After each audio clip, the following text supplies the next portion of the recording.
Welcome to our channel.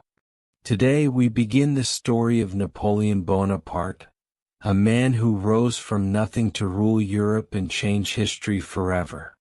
Let's begin. Chapter 1.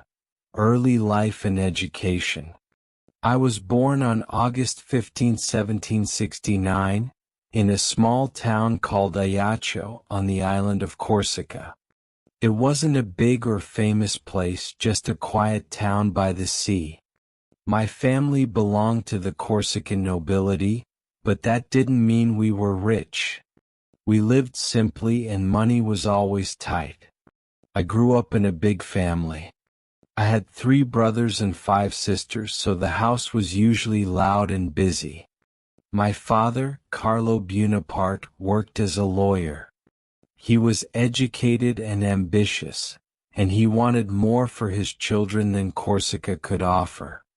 My mother, Letizia Ramolino, was strong, strict, and deeply devoted to us. She held the family together and taught us discipline from an early age. My childhood was mostly ordinary, but my mind was always active. I loved learning. At my local school, I studied subjects like history, geography, and mathematics, and I took them seriously. Even as a young boy, I was drawn to books. I spent hours reading about great leaders, powerful empires, and famous military campaigns. Those stories stayed with me. Looking back, I can see that my interest in military history wasn't just a hobby. It was shaping my future long before I realized it. In 1778, when I was only 9 years old, my father made a difficult decision. He sent me to a military school on the mainland of France. For me, it was a shock. I had to leave my family, my island, and everything familiar. I suddenly found myself surrounded by a new culture and a new language. It wasn't easy, and many days I felt alone. Still, I was determined. I wanted to succeed no matter how hard it was. After spending a year at the Autun Royal Military School, I moved on in 1779 to the Brienne Military School in France. It was a prestigious place, known for its strict rules and tough training. The goal was simple: to turn boys into soldiers. I worked hard there. I focused especially on mathematics, history, and science, knowing these subjects mattered. Life at Brienne, however, tested me. I didn't fit in easily. Other students mocked my Corsican accent and looked down on my modest background. I was different, and they made sure I felt it. Still, I refused to give up. My ambition was stronger than their words. Whenever I had free time, I returned to my books. I studied famous generals and their tactics, imagining myself one day leading armies of my own.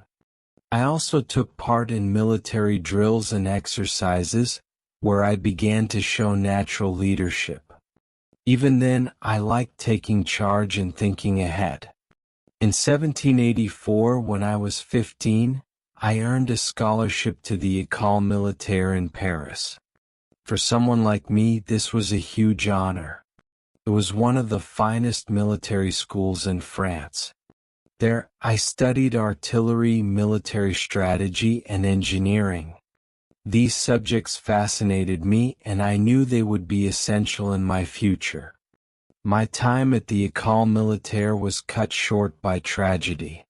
In 1785, my father died, leaving my family in serious financial trouble. I had no choice.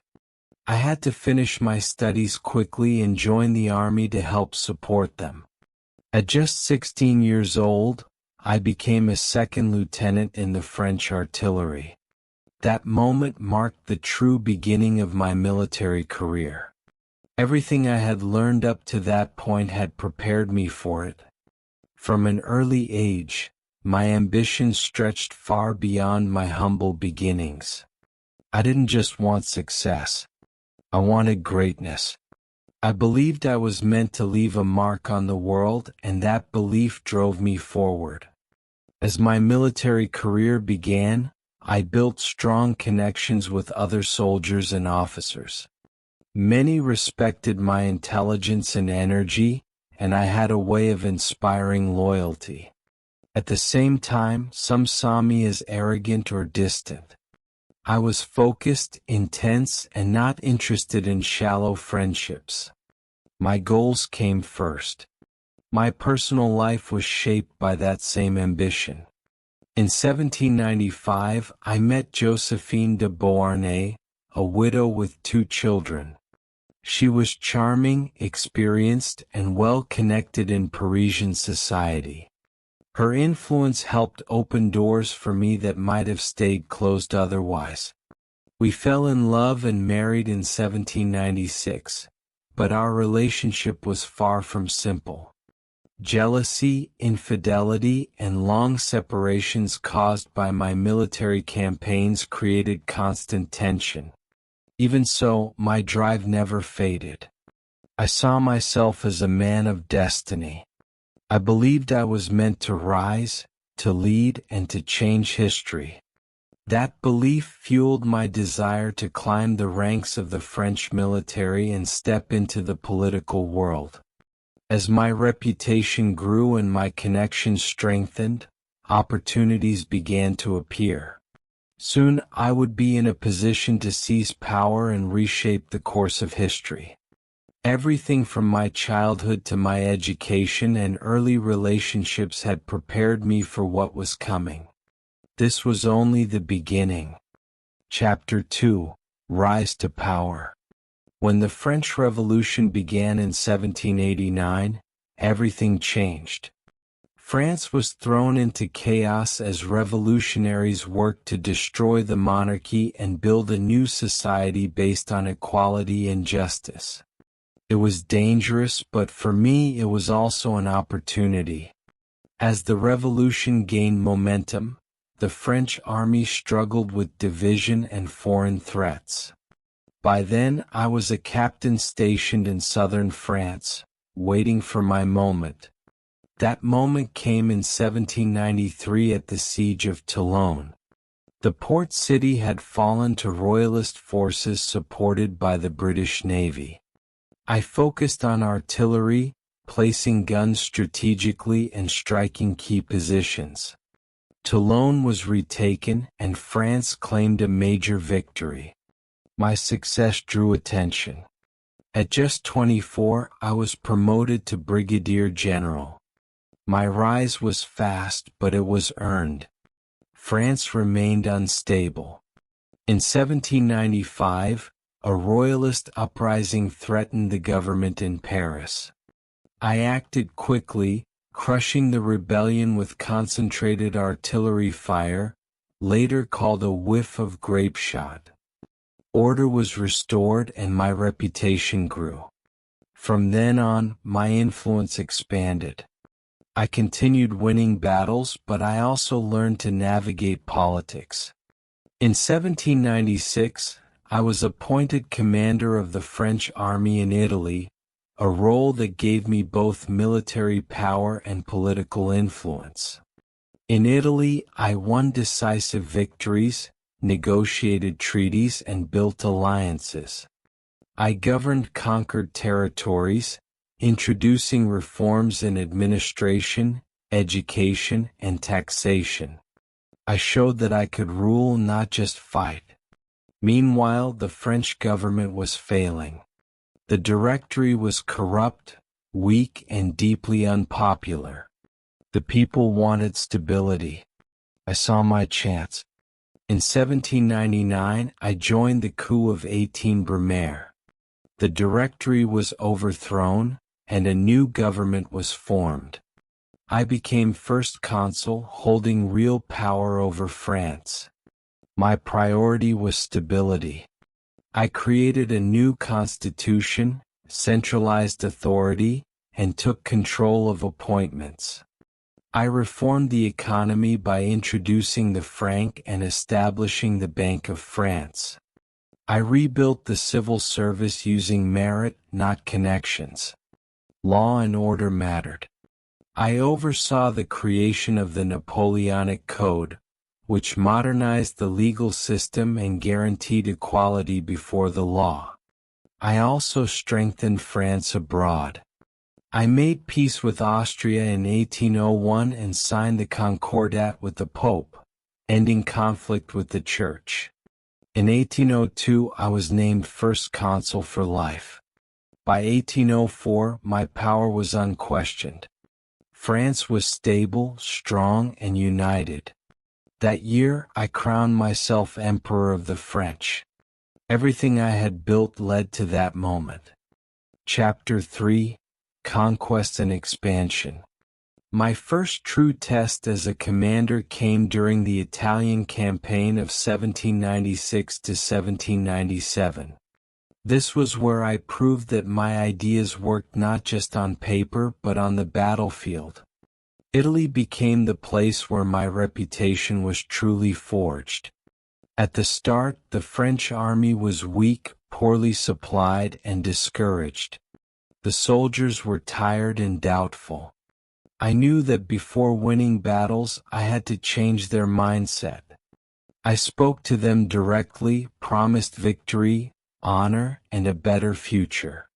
Slowly their confidence returned. My strategy was clear. I moved fast, separated enemy forces, and attacked where they were weakest. The Austrian and Italian armies were slow and divided. I used speed and surprise to my advantage. Victories followed one another. We won at Montenotte, then at Lodi, and later at Castiglione. Each success strengthened the army and my position. One of the most dangerous moments came in November 1796 at the Battle of Arcole. We faced a larger Austrian force under General Joseph Alvinci. The situation was desperate, but I took bold risks and led from the front. The victory at Arcole confirmed my reputation as a daring commander who inspired his men. As we advanced through Italy, I understood that conquest alone was not enough. I wanted the support of the people. I presented myself as a liberator from Austrian rule. In conquered territories, I helped establish new republics and introduced reforms in education, infrastructure, and law. The campaign ended in October 1797 with the Treaty of Campo Formio. Austria surrendered much of northern Italy, and France gained valuable lands and resources. My name was now known across Europe. In 1798, I launched the Egyptian expedition. My goal was to weaken British influence and expand French power. This campaign was different. Along with soldiers, I brought scientists and scholars to study Egypt's history and culture. We captured Alexandria and marched toward Cairo. In July 1798, we faced the Mamluk forces at the Battle of the Pyramids. Though outnumbered, my infantry formations held firm and we won. Soon after, disaster struck. In August 1798, the British Navy under Admiral Horatio Nelson destroyed our fleet at the Battle of the Nile. Cut off from France, my army was stranded. Despite this, I continued my efforts. I occupied Cairo, introduced new laws, established a printing press, and supported scientific research. Progress was difficult. Supplies were limited and resistance grew. In 1799, I attempted to invade Ottoman-controlled Syria. The campaign failed and weakened my position further. Facing increasing pressure, I returned to France, leaving command to General Jean-Baptiste Kleber. Although the Egyptian campaign failed militarily, its scientific discoveries helped create modern Egyptology and renewed European interest in ancient Egypt. Soon Europe was again at war. The Napoleonic Wars began in 1803 and reshaped the continent. During the War of the Third Coalition, I faced Austria, Russia, and Britain. In 1805, at the Battle of Austerlitz, I defeated the Austrian and Russian armies in one of my greatest victories. The War of the Fourth Coalition followed. I defeated Prussia at Jena Auerstedt and fought hard battles like Eylau. The treaties of Tilsit in 1807 forced former enemies to become allies. In 1808, I invaded Spain to enforce the continental system against Britain. The Peninsular War became long and brutal. Spanish resistance and British forces under Sir Arthur Wellesley slowly drained my strength. Austria challenged me again in 1809 during the War of the Fifth Coalition. Despite early difficulties, I won at Wagram and forced the Treaty of Schönbrunn. My greatest failure came in 1812 with the invasion of Russia. Harsh winters, long distances, and fierce resistance destroyed the Grande Army.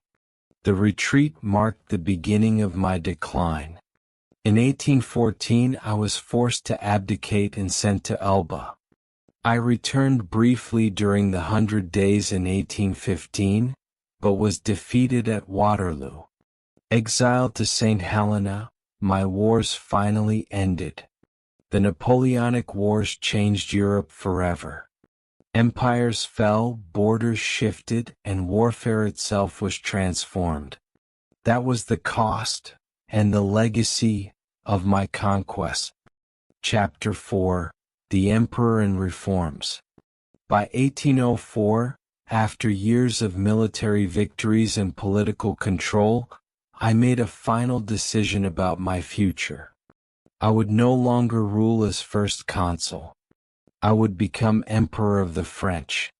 That choice marked the start of a new era, not only for me but for France itself. The coronation took place on December 2, 1804, inside the great Notre Dame Cathedral in Paris. Everything about the ceremony was carefully planned. It had to show strength, legitimacy, and permanence. Leaders from across Europe were present, and Pope Pius VII himself attended, signaling peace between France and the Catholic Church. But I made one thing clear. When the moment came, I took the crown and placed it on my own head. I did not wait for the Pope. That act was intentional. It showed that my authority came from my achievements and from the French people, not from divine approval. Then I crowned my wife, Josephine, as Empress, sealing the imperial status of the Bonaparte family. That day ended the revolutionary period and began a new imperial order. As emperor, I moved quickly. Power meant responsibility, and France needed structure. I launched reforms that touched nearly every part of society: law, education, infrastructure, and the economy. With my authority firmly established, I could finally build the state I had envisioned. One of my most important achievements was the creation of the Napoleonic Code. Officially adopted in 1804, it transformed the French legal system. Before it, the law was a mess. Feudal traditions, royal decrees, and local customs all tangled together. Justice was inconsistent and often unfair. I ordered legal experts to design a single, clear civil code. The goal was simplicity and equality. The Napoleonic Code guaranteed equality before the law, protected private property, and defined individual rights. It covered contracts, family law, inheritance, and civil rights. Feudal privileges were abolished. Property ownership was secured. Contracts became standardized, helping trade and business grow. Family law was simplified, reforming marriage, divorce, and inheritance. While women still faced limitations, the code was a major step forward for its time. The influence of the Napoleonic Code spread far beyond France. As my empire expanded, the code followed. It shaped legal systems across Italy, Spain, Germany, and beyond. Even after my fall, its principles survived, becoming a foundation for modern law worldwide. At the height of my power, my empire stretched across much of Europe. France stood at the center of a vast network of allied states, client kingdoms, and annexed territories. From Spain to the edge of Russia, French influence was everywhere. This expansion brought wealth, resources, and pride to France. But it also required control. I reorganized administration across the empire, creating a centralized bureaucracy and uniform legal system. Order replaced chaos. I also invested heavily in infrastructure. Roads, bridges, and canals were built or improved. These projects strengthened trade, improved communication, and boosted the economy. They made everyday life better for ordinary people. Culture mattered too. I promoted French art, science, and education. Artists, writers, and scholars received support. French culture spread across Europe, reinforcing France's position as a leading power. Still, the empire faced constant pressure. Governing distant lands was difficult. Resistance grew. Wars never truly stopped. The cost of holding such vast territory increased with each year. Even so, this period marked the peak of my influence. My reforms reshaped France. My empire reshaped Europe. And whether admired or opposed, my rule left a permanent mark on history. This was the age of the empire. Chapter 5: Downfall and Exile. Looking back, I can trace my downfall to several moments, but one decision stands above all others. The invasion of Russia in 1812 changed everything. It marked the beginning of the end for my empire and set me on the path toward exile. I believed the campaign was necessary. I wanted to expand my influence, secure my eastern borders, and force Russia to obey the continental system. The trade blockade meant to weaken Britain. At the time I was confident. Too confident, perhaps. In June 1812, I led the Grande Army into Russia. It was the largest force I had ever commanded, more than 600,000 soldiers from across Europe. At first, things seemed to go my way. We advanced deep into Russian territory, winning early engagements and pushing forward with determination. But victory came at a cost. Supplying such a massive army across vast distances quickly became a nightmare. The farther we marched, the weaker our supply lines grew. Food became scarce. Horses died. Men grew tired, hungry, and discouraged. The Russians refused to fight the way I expected. They retreated, destroying crops, villages, and roads behind them. This scorched earth strategy left us with nothing to live on. Every mile forward made survival harder. In September 1812, we finally reached Moscow. I expected surrender. Instead, I found an empty city burning. There was no shelter, no food, no victory to celebrate. Winter was coming. With conditions worsening and my army breaking down, I ordered a retreat in October. That decision came too late. The journey back was worse than the advance. The Russian winter was merciless. Snow, hunger, disease, and constant attacks destroyed what remained of my forces. By December, only a fraction of the Grande Army survived. Nearly 400,000 men were dead or captured. The army I once believed invincible was gone. The failure shattered my authority. Europe saw weakness. My enemies sensed their chance. At home, the cost of war had drained resources and morale. Soon after, a new alliance formed against me. The War of the Sixth Coalition brought together Russia, Prussia, Austria, and Britain. Their goal was clear: to remove me and end my rule.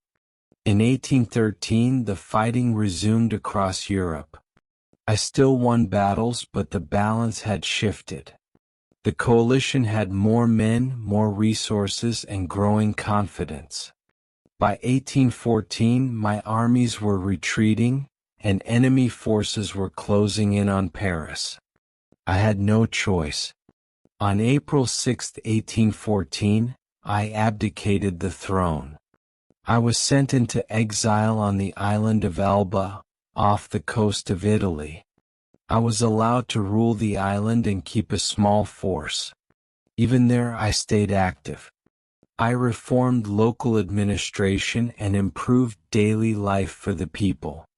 But I watched France closely. The new rulers struggled. Order was fragile. Support for me quietly grew. I knew my story was not finished. In February 1815, I escaped Elba and returned to France. What followed became known as the 100 Days. As I marched toward Paris, soldiers joined me instead of stopping me. King Louis XVIII fled. Once again I held power. But Europe would not allow it. The Seventh Coalition formed immediately. I rushed to rebuild my army and prepare for war. Everything came down to one final battle. On June 18, 1815, at Waterloo, my forces faced the British army under the Duke of Wellington and the Prussian army led by Blücher. The fighting was fierce. For hours the outcome was uncertain. But in the end I was defeated. This time there was no return. I tried to escape to America, but the British Navy captured me. I was sent far away to the island of St. Helena in the South Atlantic. It was isolated, distant, and impossible to escape. My final years were spent at Longwood House under constant watch. My health declined. I had time to think, to write, and to reflect on my life, its victories, its mistakes, and its cost. I died on St. Helena on May 5, 1821, at the age of 51. My empire had fallen and my dreams of conquest were over. But my impact did not disappear. Laws, ideas, borders, and memories remained. History would decide who I truly was. Chapter 6: Final Days and Legacy. The Battle of Waterloo, fought on June 18, 1815, was the moment everything truly ended for me. It was the final clash between my army and the forces of the Seventh Coalition, led by the Duke of Wellington and Field Marshal Blücher. That single day closed the chapter of the 100 Days and ended my last attempt to hold power. Before the battle, everyone knew what was at stake. I had escaped from Elba and returned to France, taking control once again. Europe reacted with fear. Britain, Prussia, Austria, Russia, and others quickly united, determined to remove me for good and restore the old order in France. Waterloo was long, brutal, and unforgiving. My troops fought hard, and at first we made progress against the British lines. 4 hours the outcome remained uncertain. Then everything changed. The Prussian army arrived on the battlefield and reinforced the coalition forces. At the same time, mistakes made by my commanders, and by me, began to cost us dearly. By the end of the day my army was broken. The defeat was complete. The consequences went far beyond the battlefield. I was forced to abdicate for the second time. My political ambitions were finished. France restored the Bourbon monarchy, and King Louis XVIII returned to the throne. Across Europe, leaders moved quickly to reshape the continent. The Congress of Vienna redrew borders and established a new balance of power. The major nations agreed to cooperate through what became known as the Concert of Europe, a system meant to prevent another figure like me from rising again. Waterloo also shaped national identity. In Britain, it became a symbol of determination and victory. In Prussia and the German states, it helped fuel unity and pride. The battle marked the end of an era. European warfare would never look the same again. After Waterloo, I was sent far away, to the island of St. Helena in the South Atlantic. It was chosen for one reason: escape would be impossible. The British watched me closely, determined that I would never return to power. I arrived in October 1815 and was settled at Longwood House. The climate was harsh, cold, damp, and windy. Life there was simple and isolated. Still, I carried myself with dignity. I filled my days with reading, walking, gardening, and long conversations. I spoke openly about my life, my campaigns, my choices. My companions recorded my words, preserving my thoughts for the future. One of my final goals was to write my memoirs. With help, I began documenting my career, my victories, failures, and ambitions. Though unfinished, these writings became a vital source for historians trying to understand my era. Over time, my health failed. I suffered from constant pain, especially in my stomach. On May 5, 1821, at the age of 51, I died on St. Helena. The official cause was stomach cancer, though rumors of poisoning have never fully disappeared. My death ended a life defined by ambition, war, and change. Yet my legacy did not die with me. Politically, the Napoleonic Code reshaped legal systems, promoting equality before the law and protecting individual rights. Militarily, my tactics changed how wars were fought. Speed, coordination, and decisive force became the standard. Across Europe, my rule spread ideas born from the French Revolution, including nationalism and liberalism. Culturally, my reign supported science, education, and the arts. Institutions grew. Ideas traveled. Even beyond Europe, my wars reshaped global trade and helped spark independence movements in the Americas. My empire fell. My dreams ended. But the world I helped shape moved forward, changed forever. History continues to debate who I was. But my name remains.